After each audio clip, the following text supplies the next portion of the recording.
Okay, so welcome. It's not quite part 5. This is quite in between one, between fitting the body kit on the MGB and just continuing on with the next bit. I thought it'd be quite interesting to show, because I'm making it a retro mod with modern touches on this MGB.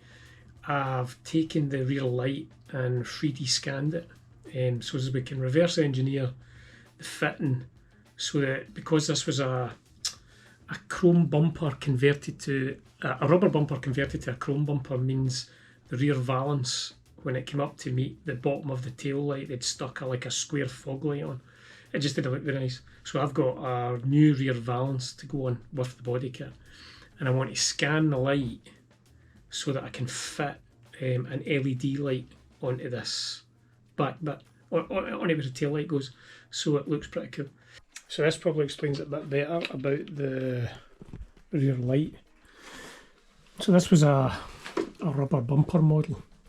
So the rubber bumper came right around here and came up to this point here below the light, whereas the chrome bumper models, the chrome bumper kind of came round here, and it had a nice kind of rounded bit that came up and met underneath of the light, which was that bit there. So basically that curved section had a nice finisher on the bottom. So the rear valance I've just bought comes up to there. So that is why I'm scanning this, and I'm going to take that shape and then try and put that LED light into it. So yeah, that's the plan. So yeah, I thought it'd be quite interesting. I'm lucky in the place that I work for, Pro Total, that I've got access to these scanners, and we've got some very talented guys. And one of my colleagues, Sanders, kindly volunteered to help out here. He's almost as good as me, so I thought I'd give him a wee go. But yeah, so this is a wee bit about scanning. So these are wee lights that I found on, I think it was Amazon or eBay or something like that. Because I want to change the look of the back, so the whole point to the scanning side is to get that surface area, and then model these lights into it. So that's the light. It's like it's an LED light. That's the indicator there. That's the brake light and side light. I'm going to have them kind of mounted like that, basically. So if that's the seals off the light, it's going to be roughly like that. I think by law you need an indicator, a reflector for in the UK, so I'll maybe have something like that on it. Don't know yet, I've not worked that out. These are like the motorbike reflectors. I think they kind of maybe suit the shape, I quite like it. So I quickly modelled this up just to get the shape, and I'm going to 3D scan the light, and I'll use this to fit into the shape and kind of make a shape up. However, we'll cut to 3D scan. It'll all make sense once you see what the idea is. Well, it might make sense, I don't know. And then we'll kind of 3D print the shape and test it on the MGB. Yeah, so cut to the scanning. So this is the sciencey bit that I'm going to try and explain this this process. So we use a roamer or a hexagon absolute arm, which is a portable coordinate measuring machine, which is CMM, which CMM stands for. So it uses like a high precision angular encoders in the joints that you can see there on the arm, and it calculates the exact 3D position of the scanner probe relative to the base of the part, which is how it creates the coordinates. As you sweep the laser over the object, it maps millions of XYZ coordinates to generate a highly accurate 3D point cloud. What you can see here is the actual laser scanning the part. So you're not touching the part, it's basically the laser probe is sweeping across the surface, which you can see here, and the light that passes over the object it's been deformed on the laser line, as you can see there. So that line goes across, and as it comes to a bump, it's getting deformed, and then the software then can measure and calculate the 3D surface points into billions and millions or thousands of dots into a point cloud, and it creates a digital duplicate. So that's what you see on the screen. So as you can see, Sanders here scanning it, it then directly gives you the surface onto the software. It is a very, very cool feature.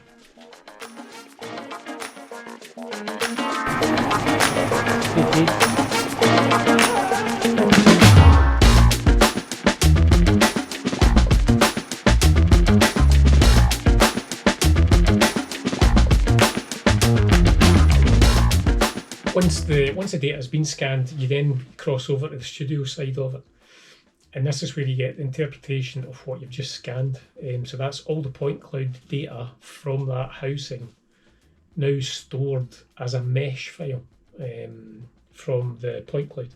So you can see Sanders here just having a wee look over, and there were wee aspects that are missing from it, but the scanning is to give you a guide to where you want to go to reverse engineer. It gives you points and sizes that you can then look at to start modelling up. It's a very cool thing to do, and it can be quite laborious, but it's down to the skill of the operator basically. We also did the lens, the tail light lens, which is the kind of reflector and the casing that would sit over the bulbs. The reason being, I kind of want to keep this shape of I mean, obviously I'm changing it and putting the LED light in, but I still want the overall shape of it. So I might take some aspects of it to follow the key lines of the body. You know how you can see there on the side of the lens, I might want to kind of keep that wall that shape, but internally change it, and the front face will look different. Again, that's quite a good shot of seeing the actual lines, the blue line, the red line going over it, and you can see the deformity on the laser, which then gives you the measurements. The software does all that for you. Again, I'm always amazed by this. I absolutely love it, and it's a very, very powerful tool.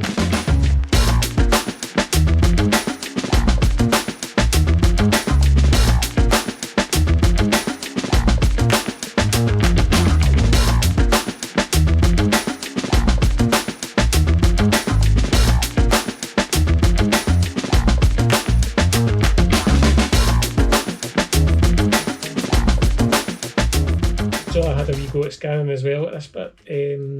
I quite enjoyed doing this. It's a lot of fun. However, Sanders was getting a wee bit creative with the camera, and he fancies himself a wee bit of director, so he's doing some fancy zoom shots here.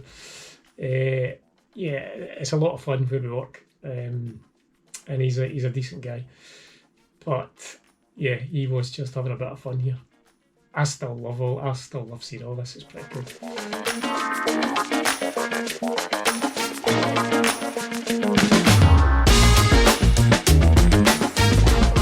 So after you've done all that, you then take it into your CAD software. Now this is the hard part.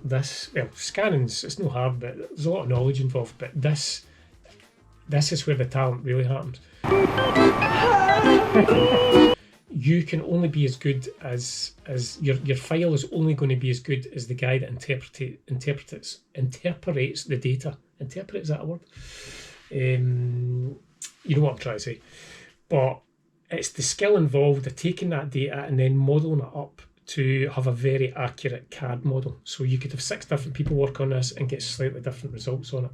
So once we have the CAD data, the true CAD data from the scan that Sanders did to the modelling up of it, we then take it across to this software is called Magix, but this is like an STL file. So even though it looks nice and smooth, all these faces here, everything's made up of triangles. A mesh, it's every 3D printer in the world prints from a mesh file. So I would then decide how to orientate it, what way I want to build it, take it into another software. This one's called Sprint, and this is what we use for printing on SLA, which is stereolithography.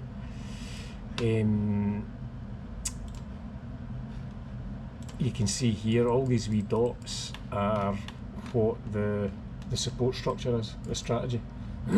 So every wee dot here has a point of support coming off it. So yeah, I'm probably going to print this on its side. Yep, that's fine. So there we go. Next we'll take that across to the printer. So this is one of our Pro X800 3D Systems printers, and we're using a resin called HPC in it. In this, you can see it's just starting to do the support layer, so it lasers onto that envelope or bed size, if you want, and dips below the surface, and then lasers again, and it cures that surface.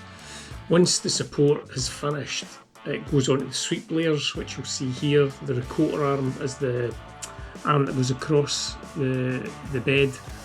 It's full of resin, and it will drop down 0.1mm every time it does a layer.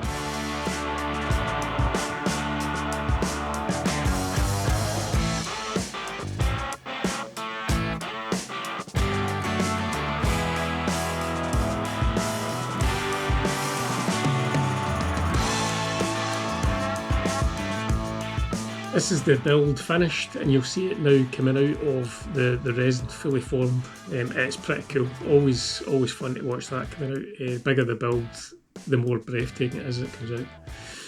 After you take it out, you clean it all, it has to go in and get UV cured.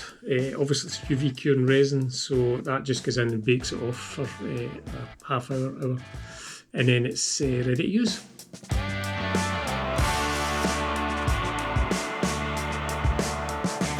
So that was the scanning and printing process. Now it's just a case of testing the fit. So yeah, that's the part. That's the new light. Well, here's the old one, in fact.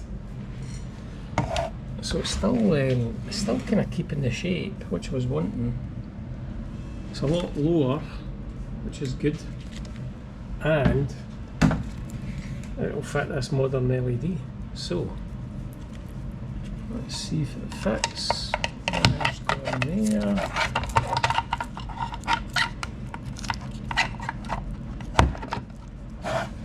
Not too bad. Wires in the back. It's quite tight, so probably need to sand a wee bit. But again, this was just to test the design. Yes, I'm really happy with that. Anyway, we will cut to sticking it, testing it on MGB just to make sure it fits. Now.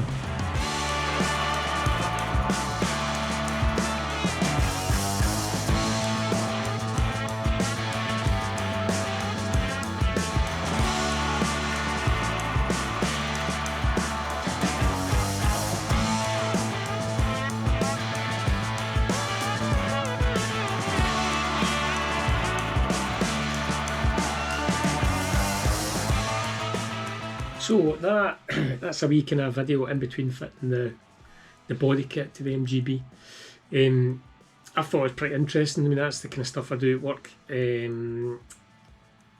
Just the 3D scanning, the reverse engineering, the CAD side of it, which Sanders did for us, and the printing and the testing on the car. I mean, I don't think that's the final design. They might tweak it a wee bit, but it gives you an idea of what we can do. And that LED light, I think, is going to look absolutely brilliant on MGB.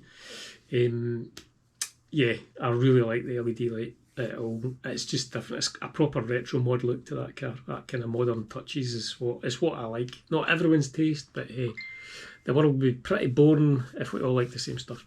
Anyway, thanks for watching. Give us a wee share or comment. And I'm looking for subscribers. I want to keep doing this, but yeah. Thanks for watching. Catch you next one.